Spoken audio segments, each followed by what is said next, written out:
Hello friend, welcome to my YouTube channel Saptarang Jeevan के। दोस्तों, आज की हमारी कथा है पुरारी। तो चलिए शुरू करते हैं। महामायावी दानवेंद्र मय के 3 पुत्र थे, विंध्यमाली, विद्युज्वह, विद्युच्छत्रु। मैंने 3 वैमानिक नगरों का निर्माण किया, एक नगर स्वर्ण का, एक रजत का और एक लौह का। अपने तीनों पुत्रों को उसने क्रमशः एक एक नगर दे दिया। मैं के पुत्र इन नगरों में दानवों के साथ रहने लगे। स्वयं मैं भी इनमें रहता था। ये लोग रहते भी तो बात क्या थी, किंतु ये तो सृष्टि का महानाश करते घूमते थे। मैं के तीनों नगर वैमानिक नगर थे। ये पृथ्वी पर, गिरि शिखर पर, जल में कहीं भी उतर सकते थे, सीधे ऊपर उड़ सकते थे। इनकी गति अकल्पनीय तीव्र थी। ये चाहे जब और चाहे जितनी देर तक अदृश्य रह सकते थे। सबसे बड़ी विशेषता इन नगरों में यह थी कि यह अभेद थे। किसी भी अस्त्र शस्त्र से इन्हें तोड़ा फोड़ा नहीं जा सकता था। ये तीनों नगर जब पृथक पृथक रहते थे, इन्हें नष्ट करने का कोई उपाय नहीं था। 1 सहस्त्र वर्षों में केवल एक बार एक मुहूर्त में ये परस्पर मिलते थे। उस समय इनको नष्ट करना संभव था। मैं को इतने से संतोष नहीं हुआ। उन महायोगी ने सिद्ध रस का एक कूप इन पुरों में निर्मित किया था। कभी कोई दुर्घटना हो ही जाती, घायल अथवा मृत किसी व्यक्ति को उस कूप के रस में डुबो दिया जाता तो तत्काल वह स्वस्थ सबल सजीव होकर उठ खड़ा होता। मृत्यु का, रोग या आघात का तथा वैभव नाश का भय नहीं रहा। तो स्वभाव से उदंड एवं क्रूर दानव सर्वथा लोक संतापक हो गए। वे अपने किसी नगरों में कहीं किसी ग्राम, नगर, तपोवन पर उतार देते, सत प्राणियों को पीस डालते। अपने नगरों के धक्के से रम्य पर्वत, आश्रम ही नहीं, स्वर्ग के देवोद्यान भी वे नष्ट करने लगे। वे नदियों का प्रभाव अपने नगर के द्वार पर रोक देते हैं और जब बहुत सा जल एकत्रित हो जाता, अपना नगर हटा देते हैं। तट के ग्राम, नगर इस प्रकार सहसा बाढ़ से बह जाया करते थे। प्राणियों का क्रंदन, आहतों की करुण पुकार, लाख लाख लोगों का मरण उन क्रूरों की विनोद का साधन बन गया। पृथ्वी के प्राणी मनुष्य ही नहीं, ऊपर के लोकों के देवता, गंधर्व, ऋषि मुनि सब रात दिन त्रस्त रहने लगे। कब कहाँ त्रिपुर प्रलय उपस्थित कर देंगे, कुछ ठीक नहीं था। त्रिभुवन भय, आशंका, त्रास का नारकी क्षेत्र बन गया। देवता भगवान पिनाकपाणी के शरण में गए। आशुतोष प्रसन्न हुए, उन्होंने धनुष चढ़ाया। उनका संकल्प ही बाण बन गया। त्रिपुर पर सूर्यमंडल से वर्षा होने लगी। सहस्त्र दानव मरने लगे। दानवेंद्र मय उठे। उन्होंने तत्काल आहत एवं मृत दानवों को कूप के रस में डालने की व्यवस्था की। अब जो रस में पड़ा वह आधे क्षण में पहले से सबल, स्वस्थ ही नहीं, पहले से अधिक उद्धत होकर युद्ध के लिए तत्पर दिखने लगा। भाई, यह आघात तो व्यर्थ है। शंकर जी हंसकर धनुष रख दिया। तब क्या इन दानवों को आप ऐसे ही अभय दे रहे हैं? देवता व्याकुल हो गए। नहीं, भगवान विष्णु उठ खड़े हुए। कुछ कौशल अपेक्षित है यहाँ। वीरभद्र, तुम मय से कहो कि त्रिपुर बच नहीं सकता। श्रीहरि की इच्छा का उल्लंघन नहीं किया जा सकता। वे अब अकेले पाताल चले जाएं। सच यह है कि दयाधाम शशांक शेखर का ममत्व है दानवेंद्र मय पर। बड़े प्रिय भक्त हैं वह औढ़र दानी के। उनकी उपस्थिति ही त्रिपुर की रक्षा में अब तक हेतु थी। प्रभु ने अपने वीरभद्र को भेज दिया मय के समीप। इधर भगवान विष्णु गौ का रूप धारण किया और ब्राह्मण जी को बछड़ा बनाया। इस रूप में पहुँचे त्रिपुर में और सीधे सिद्ध रसामृत से भरे कूपों पर चले गए। जैसे बहुत प्यासी गाय दौड़ी आई हो, कूप के रस में मुख लगा दिया उन्होंने। कूप रस के रक्षक थे वहाँ।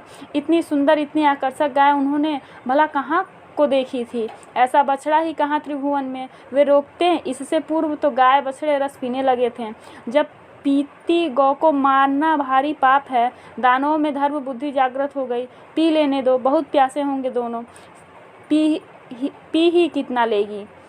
दानव देखते रह गए और कूप में एक बूंद भी रस न बचा। गाय ने पिया ही नहीं, उसे चटकर स्वच्छ कर दिया और तब वह अद्भुत गाय अपने बछड़े के साथ अदृश्य हो गई। अब रक्षक चौंके, किंतु अब होना क्या था। दानवेंद्र मय को कूप रस के गौ द्वार पी लिए जाने वाले समाचार मिला। लगभग उसी समय वीरभद्र आकर भगवान शिव का आदेश सुनाया। स्थिति प्रज्ञ, प्रशांत, गंभीर दानवेंद्र उठ खड़े हुए। उन्होंने वीरभद्र को प्रणिपात किया, जैसी आराध्य की इच्छा। ममता, मोह, भय, शोक कहीं कुछ नहीं। दानवेंद्र ने अपना आराध्य मणिमय शिवलिंग मात्र साथ लिया और पाताल चले गए। इस पर प्रलय करने देवताओं द्वारा रथ का उपकरण प्रस्तुत किया। धर्मकाल आदि नहीं श्री हरि तक सर के अंग बने और अब यह आघात त्रिपुर कैसे सह लेता। तीनों पुरों को मिलने का समय आ गया था। वे मिले और उसी समय उन पर महारुद्र प्रहार हुआ। तीनों पुर जलते हुए गिरे। कहा जाता है कि अमरकंटक पर्वत पर रेवा उद्गम से थोड़ी दूर पर दानवों के तीनों पुर जलते हुए गिरे थे। उस महाज्वाला से गिरिपृष्ठ फटा और वहां से एक सरिता प्रकट हुई। उस सरिता का नाम ज्वाला पड़ा। वह अब भी प्रभावित होती है। समष्टि में, सृष्टि के समष्टि में और काल की समष्टि में यह घटना कभी हुई थी। ज्वाला नदी उस इतिहास की प्रतीक है, किंतु जीवन में व्यष्टि में यह घटना जो समष्टि में इतिहास नहीं हुआ वह व्यष्टि में अध्यात्म नहीं बन सकता। इसे मत भूलिए। जो समष्टि में सत्य है व्यष्टि का सत्य भी वही है। व्यष्टि के लिए इस कथा में कोई संदेश न होता तो पुराण इसका वर्णन क्यों करते। पुराणकार को कोई घटना केवल इतिहास के लिए घटना उल्लेख का व्यसन नहीं है। मानव जीवन के दुर्लभ क्षण व्यर्थ की हेतुहीन घटनाओं की कहानी पढ़कर सुनकर प्रमादपूर्ण मनोरंजन में नष्ट करने को नहीं है। तब इस घटना का हमारे लिए संदेश।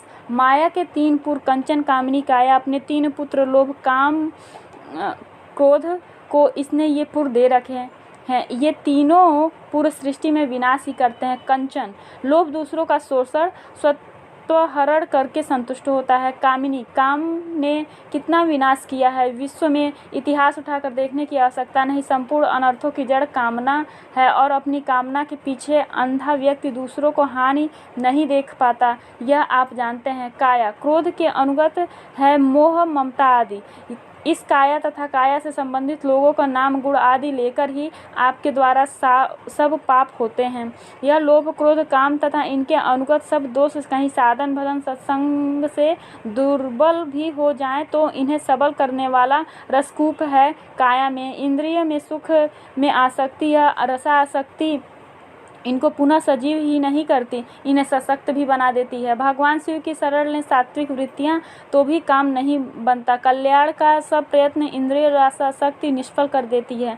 यह रसासक्ति मिटे तो दानवपुर नष्ट हो। भगवान श्री हरि गौ बने, वे गोपाल इंद्रियों के द्वारा आराधित हों, उनका रूप माधुर्य मुग्ध करे इंद्रियों को, तब यह रस विषय रस सूखे, वे ही इसे पी जाएं, उनके चरणों में प्रीति आए, तब यह समाप्त हो जाए। इंद्रियासक्ति विषयासक्ति मिट गई तो काम समाप्त हो गया, सुविधा हो गई, मात्र इतना ही। यहीं कहीं संतुष्ट हो गए तो मैं को समय मिलेगा और वह पुनः कूप को सिद्ध रसामृत से भर देगा। ये अत्यंत लघु सत्वहीन प्राय होने पर भी अनुकूल संग पाकर समुद्र बन जाती है। मैं नहीं रहेगा, माया वस्तुतः प्रभु की शक्ति है, उनका विनाश नहीं होता, आवश्यक भी नहीं है। त्रिपुर नाश के लिए आवश्यक है कि मैं को वहाँ से हटा दिया जाए। यह काम प्रभु स्वयं करेंगे, दूसरे इसे कर नहीं सकते, किंतु वो करेंगे, करते ही हैं। दूसरी आवश्यकता है कि ये तीनों पुर परस्पर मिले। काम, लोभ, क्रोध की वृत्तियों को एकीकरण कब होगा? जब ये प्रबुद्ध न होकर सुसुप्त होगा। अब चाहे तो जागृत, स्वप्न, सुसुप्ति के मय के 3 पुर मान सकते हैं और इन अवस्थाओं को संधि काल योग में अवस्थातित स्थिति की प्राप्ति के लिए प्रशस्त माना गया है। इस संधि काल में बोध वृत्ति का उदय हो तो वे ज्ञान रूप शिव त्रिपुर का त्रिगुणात्मक माया के प्रपंच का विनाश करेंगे। भगवद अनुराग ने विषय रस को शुष्क कर दिया हो और भगवद अनुग्रह से अंतःकरण उनके श्री चरणों की ओर उन्मुख हो। काम, क्रोध, लोभ की वृत्तियां शांत हो, उदिता अवस्था में न हो।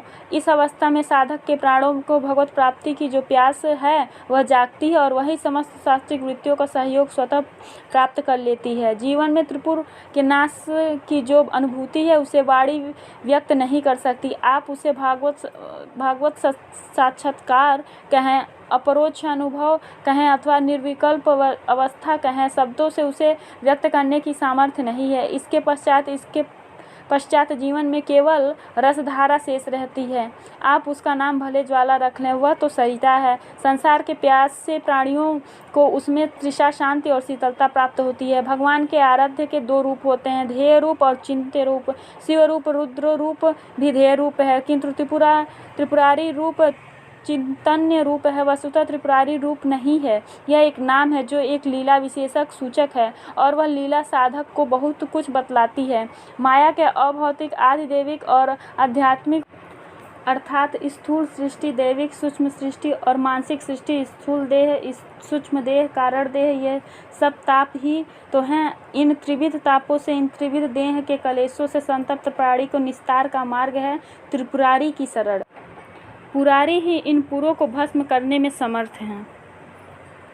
Thank you for watching this video on my YouTube channel. Keep smiling. और अगर आपको ये वीडियो पसंद है तो प्लीज़ मुझे कमेंट ज़रूर करिएगा। Thank you.